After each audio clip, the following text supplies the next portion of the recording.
इंदौर में कोरोना के बढ़ते संक्रमण को लेकर जिला क्राइसिस कमेटी की बैठक मंगलवार शाम हुई। बैठक में कोरोना की वर्तमान स्थिति पर चर्चा की गई।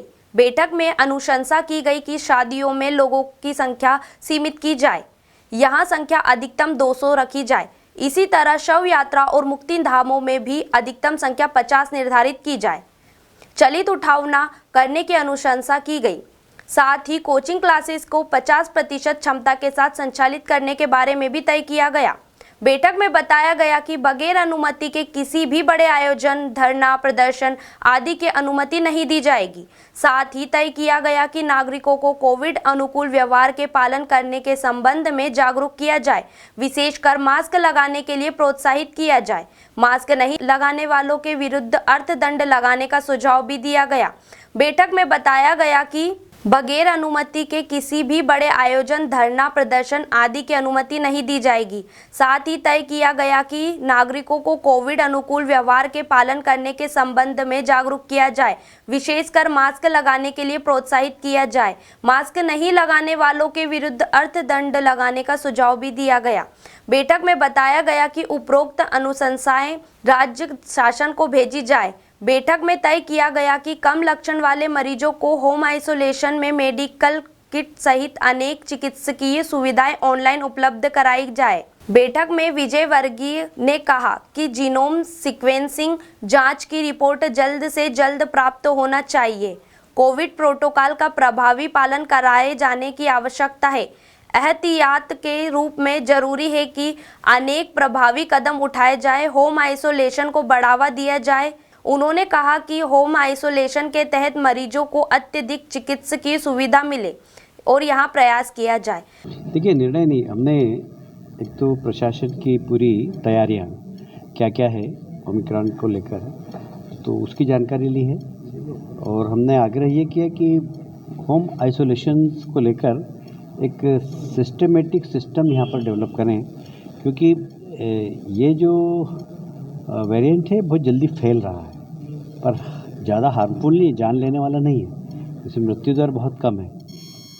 ऐसा नहीं हो कि लोग हॉस्पिटल भागने लगे और हॉस्पिटल में बेड कम पड़ने लगे, ऐसी स्थिति नहीं है। इसलिए होम आइसोलेशन, मेडिकल किट ये तैयार करके उनके घर तक पहुंचाना और उनकी मॉनिटरिंग कंट्रोल रूम के माध्यम से करना, वीडियोग्राफी से उनको सलाह देना, ये सब बातों पर विचार किया गया।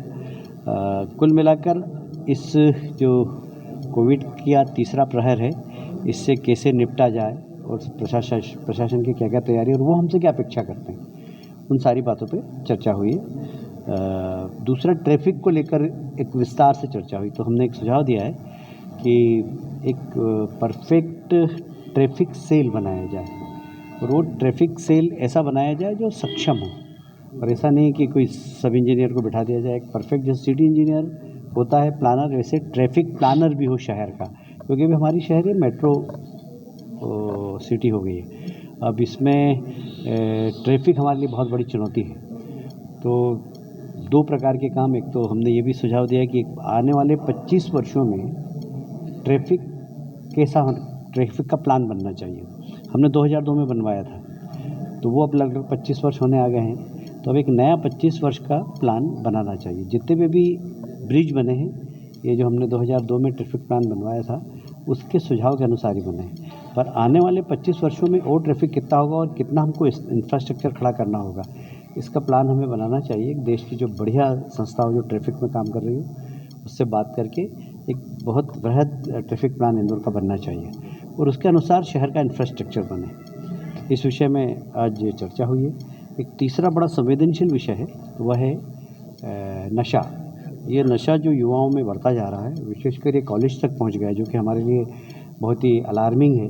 और ये युवा पीढ़ी भटके नहीं, इसके लिए प्रशासन अभी से जागृत होकर काम करे और किसी भी हालत में